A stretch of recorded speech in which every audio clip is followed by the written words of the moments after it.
કોઈ વ્યક્તિને ફિલ્મ એટલી બધી ગમી જાય કે પોતાના હાર્ટનો એક પાર્ટ, જીગરનો ટુકડો કોઈ આપીને જતું રહે, કે પોતાની એક અતિશય કિંમતી વસ્તુ એમ થાય કે મારાને ઇનામ આપવું છે, જેમણે આ ફિલ્મ બનાવી આટલી સરસ. એ કિસ્સો તમે શેર કરો. ઘણી જગ્યાએ જાય ને તો ઘણા એવી રીતે કહે કે આવે સીધા ગજબ બનાવ્યો એમ કરીને વૈયા જાય. આમાં આવું બધું થતું હતું ને. એક ભાઈ એવા 1 મિનિટ અહીંયા આવું, પાકીટ કાઢ્યું, રાખો. ના ના રાખો. એટલે આમ આપને એમ લાગે કે મારા બાપુજી મને પૈસા દઈએ એમ, કે આ વાપરવાના તારા. એટલે એટલા એને સહજ રીતે આપ્યા, હું આમ શોક થઈ ગયો એમ. અને મને એમ થયું કે આનું કરવાનું શું એમ. આને એટલે આપણે એમ કે નાના ન કરે.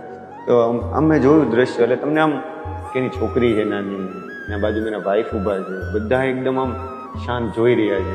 મને કે ને કે નોર્મલ માણસ, એવું નહીં કે મોટો માણસ હશે, પૈસાવાળો માણસ હશે, કે આમ નોર્મલ સામાન્ય માણસ એમ. અને પૈસા આપ્યા, મેં તો ન લેવાય મારે, આ તે પ્લીઝ તમે રહેવા દો. બહુ લાંબી વાત ચર્ચા થઈ એની કે નાના તમે રાખો, મારું નામ વિષ્ણુ છે.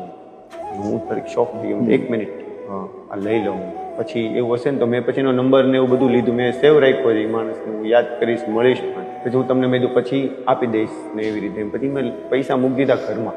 કદાચ આ બી એક રીઝન હોઈ શકે, કદાચ ધનજીભાઈ આવી રહ્યા